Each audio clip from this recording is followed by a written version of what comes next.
Shalom Bapak Ibu Saudara, selamat tahun baru 2023 tentunya. Senang sekali berjumpa lagi dengan saya, Beni Siowarjaya. Bapak Ibu Saudara, betapa berharganya hidup kita ini, sisa umur hidup kita ini, setiap detik, setiap menit, setiap jam, setiap hari, setiap minggu yang telah kita lalui adalah saat-saat yang berharga. Sebab dari durasi hidup kita ini adalah satu-satunya kesempatan bagi kita untuk mengenal Allah yang benar dan sekaligus dikenal Allah.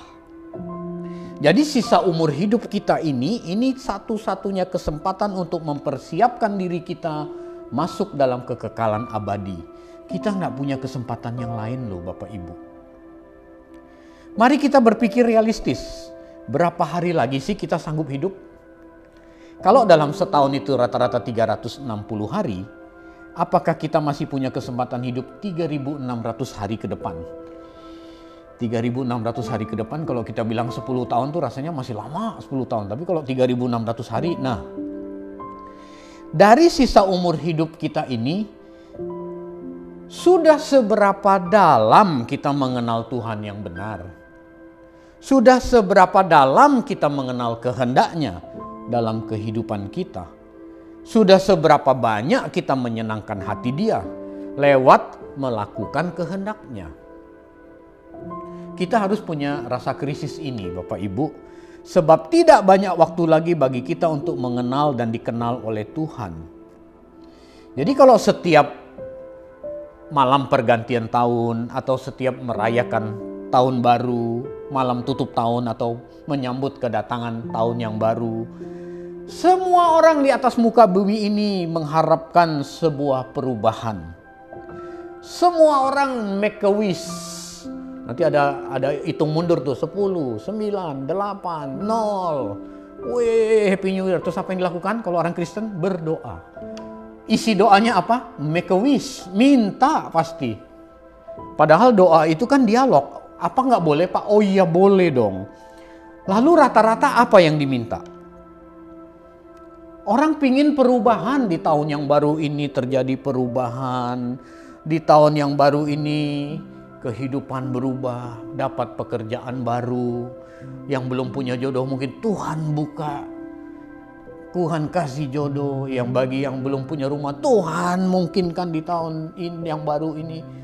Orang make a wish itu yang bagus-bagus, yang rata-rata pemenuhan kebutuhan jasmani. Padahal perubahan yang harus kita minta sama Tuhan itu seharusnya perubahan dalam kehidupan kekristenan kita. Memang hidup kekristenan kita itu harus berubah dari waktu ke waktu.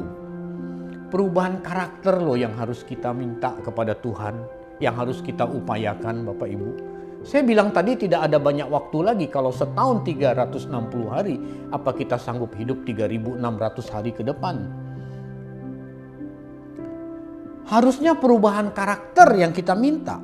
Perubahan adalah sesuatu yang dinamis, yang bergerak dan mengalami sebuah proses ke arah yang lebih baik. Itu perubahan. Orang percaya, kita, orang Kristen adalah organisme yang hidup. Karena Tuhan memberikan kita benih kehidupan di dalam diri kita. Sebagai suatu organisme yang hidup, maka benih yang Tuhan beri kepada kita ini harus mengalami proses perubahan. Perubahan ke arah yang lebih baik. Hidup kekristenan kita harus membawa kita pada proses perubahan. Tahun 2023 harus berubah. Walaupun data menunjukkan tahun 2023 adalah tahun yang gelap. Data PBB menunjukkan lebih dari 60 negara menuju ke bangkrutan. Sudah ada 20 negara yang mulai merasakan kebangkrutan itu dan akan bertambah lagi.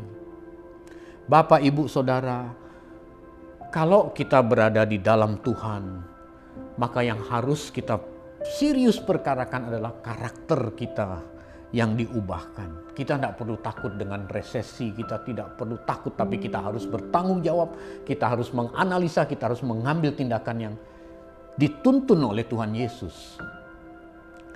Bapak, Ibu, Saudara, perubahan seperti apa sih perubahan karakter? Perubahan karakter itu dimulai dari perubahan pola berpikir. Untuk mengalami proses perubahan pola berpikir, tidak ada cara lain kecuali kita mengisi pikiran kita dengan kebenaran firman Tuhan yang benar. Kebenaran firman Tuhan yang benar akan mewarnai pikiran kita sehingga pola berpikir kita juga akan berubah sesuai dengan pengaruh yang masuk itu, firman Tuhan yang benar itu. Itulah sebabnya Bapak, Ibu, Saudara membaca firman Tuhan, mengerti firman Tuhan, belajar kebenaran firman Tuhan adalah hal yang sangat penting, adalah hal yang sangat mutlak dan hal yang sangat mendesak supaya proses perubahan ini terjadi, supaya ada percepatan perubahan karakter, perubahan kehidupan kekristenan kita. Sebab kita kejar-kejaran dengan waktu. Kita nggak tahu waktu kita kapan. Masing-masing kita nggak tahu. Apakah kita sanggup merayakan tutup tahun di tahun 2023 nanti. Atau kita tidak sampai ke situ, kita tidak tahu Bapak Ibu. Tetapi yang kita tahu, kita harus berubah dari waktu ke waktu. Itulah sebabnya baca firman merupakan sebuah kemutlakan. Sebagai contoh yang simpel, orang yang belum bertobat, merasa awam, gak pernah mengerti Alkitab, tidak menguasai Alkitab.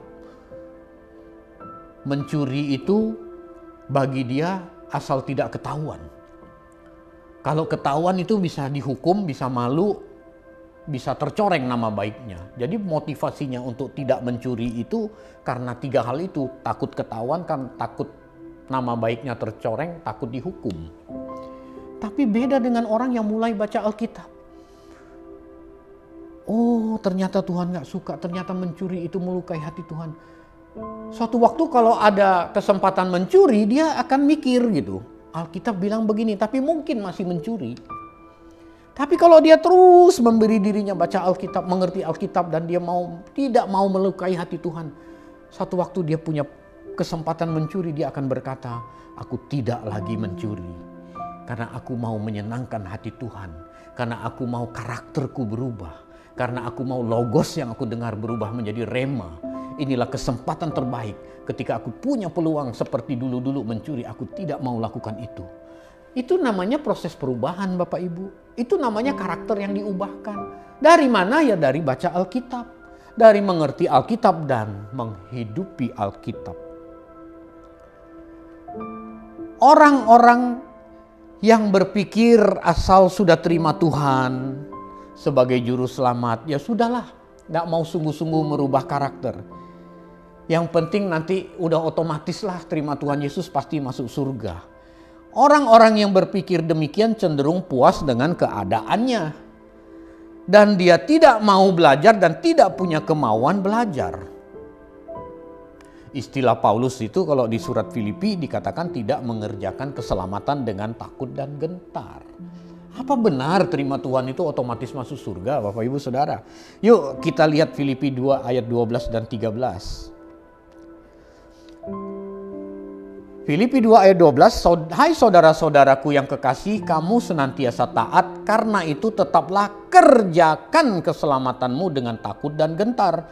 Bukan saja seperti waktu aku masih hadir, tetapi setelah terlebih pula sekarang waktu aku tidak hadir. Karena Allah lah yang mengerjakan di dalam kamu, baik kemauan maupun pekerjaan menurut kerelaannya. Ayat 13 ini sering saya jadikan pembenaran dulu. Ngapain kita ngerjain keselamatan? Allah yang ngerjain kok. Yang penting kita terima Tuhan, Allah yang mengerjakan. Ternyata di ayat 12, Paulus berkata kerjakan keselamatanmu. Di ayat 12 kerjakan keselamatanmu. Alkitab menggunakan bahasa asli katergeseste yang artinya to accomplish, to perform, to walk out, to achieve. Itu bagian kita. Tetap kerjakan katergeseste, to achieve, mencapai, to perform, to walk out, benar-benar bagian kita mengerjakan. Di ayat 13, Alkitab menggunakan kata karena Allah lah yang mengerjakan, Allah lah yang energeo, Allah yang memampukan, to give power kalau energeo. Allah yang memberi kemampuan tapi bagian kita mengerjakan keselamatan. Ini jelas menunjukkan bagian dari sebuah proses yang harus dikerjakan oleh manusia. Dan bagian itu sungguh-sungguh menjadi bagian kita harus kita kerjakan. Proses mengerjakan keselamatan inilah yang saya sebut proses perubahan karakter. Ya, kalau kita berdoa minta perubahan Tuhan, tahun ini, tahun baru ini terjadi perubahan. Rata-rata. Kalau enggak jodoh, pekerjaan, bisnis, rumah, mobil, fasilitas yang lainnya. Tapi pernahkah kita berdoa supaya kita mengalami proses perubahan karakter? Supaya kita benar-benar mengerjakan keselamatan kita dengan takut dan gentar. Sehingga isi make a wish kita di penghujung tahun, tutup tahun seperti sekarang atau pada saat awal tahun, di tahun baru, tidak hanya sekedar berdoa minta hal itu terus. Mari Bapak Ibu Saudara, kita sadari bahwa yang paling penting adalah karakter kita berubah. Kalau karakter kita berubah, yang lain pasti mengikuti. Kalau kita menyadari karakter kita berubah, kita bekerja semakin rajin, semakin jujur, pasti yang lain mengikuti. Bagaimana caranya agar Tuhan berkenan? Sudah pasti kita harus belajar firman yang benar. Lalu mengalami proses perubahan karakter seperti Kristus. Maka kita mengalami proses perubahan. Nah, untuk mengalami proses perubahan, mau tidak mau kita harus memiliki rasa lapar dan haus akan kebenaran firman. Banyak orang Kristen hidup santai. Banyak orang Kristen hidup baik. Banyak orang Kristen itu santun. Tapi tidak merasa lapar dan haus akan kebenaran firman. Sehingga kekristenannya yang dijalaninya hanya sebagai agama. Bukan sebagai proses perubahan karakter. Oh, banyak. Hari Minggu taat ke gereja. Perpuluhan taat. Persembahan taat. Hanya diparkir di situ. Jadi santun dan jadi baik. Tapi tidak punya rasa lapar dan haus akan kebenaran firman Tuhan. Ketika bicara firman dia merasa dirinya awam. Ini urusan orang-orang yang pelayan Tuhan yang sekolah teologi saja. Saya awam, saya nggak ngerti. Sorry ya, saya awam nih gitu. Ini orang-orang Kristen yang diparkir pada kesantunan hidup. Dia tidak merasa haus dan lapar akan kebenaran. Sehingga proses perubahan karakter itu tidak terjadi. Itulah sebabnya saya bilang untuk supaya kita bisa mengalami proses perubahan karakter, kita harus merasa lapar dan haus akan kebenaran firman. Sehingga kita nyari, kita belajar, lalu kita menghidupi. Itulah yang dapat merubah karakter hidup kita. Melalui doa, nggak bisa. Apa bisa secara ajaib melalui doa terus karakter kita berubah? Tidak bisa Bapak Ibu. Kita berdoa minta Roh Kudus tuntun kita kepada segala kebenaran, yes. Tetapi yang urusan berubah, mengerjakan keselamatan, katergeseste, to walk out itu harus dari diri kita masing-masing, Bapak Ibu Saudara. Hal yang kedua yang harus kita miliki supaya karakter kita berubah, kita harus tidak punya keterikatan dengan apapun dan siapapun. Lukas 14 ayat 33 berkata, untuk jadi murid, kita itu harus melepaskan diri dari segala milik, supaya bisa diajar, supaya bisa dimuridkan. Kalau Anda punya keterikatan dengan harta dunia melebihi Tuhan Yesus, nggak bisa jadi murid Tuhan. Anda akan mengutamakan harta dunia itu. Jadi nggak boleh punya dong Pak. Bukan, tetapi jangan terikat. Tempatkanlah Tuhan Yesus sebagai yang pertama dan yang utama. Ikat dirimu dengan harta kekal itu, dengan Tuhan Yesus. Maka engkau akan mengerti kebenaran. Maka engkau akan menjadi murid Tuhan Yesus. Nah, hari ini orang ke gereja make a wish minta ini itu justru itu. Ikatannya malah tambah banyak. Tapi mintanya kepada Tuhan. Tuhan jelas-jelas bilang kalau orang yang terikat tidak bisa dimuridkan. Orang itu harus melepaskan diri dari segala milik supaya bisa dimuridkan. Supaya bisa jadi murid Tuhan. Itu persyaratan jadi murid Tuhan Bapak Ibu. Lah sekarang orang Kristen ke gereja malah minta ikatan itu ditambahin banyak. Bagaimana bisa jadi murid Tuhan? Bapak Ibu Saudara, kita bersyukur kita mengenal Allah yang benar. Sebab Dia yang empunya jagat raya ini. Dialah satu-satunya Allah yang benar. Allah yang kita kenal. Yang mana Dia berkenan menjadikan kita serupa dengan dirinya. Dia mau menjadikan kita mempelainya. Oleh sebab itu jangan kita menyamakan atau mensejajarkan Allah Bapa dengan ilah-ilah agama lain. Orang lain kan kalau ke ilah-ilah agamanya atau ke dewa-dewanya, dia minta apa? Pemenuhan kebutuhan jasmani. Jangan dong kita nyamain Allah kita dengan dewa-dewa itu. Dengan cara kita datang ke Allah, kita juga minta pemenuhan kebutuhan jasmani. Malam pergantian tahun kita sama kayak orang fasik. Kita make a wish, tapi yang kita harapkan, yang kita doakan, yang kita minta pemenuhan kebutuhan jasmani. Jangan dong.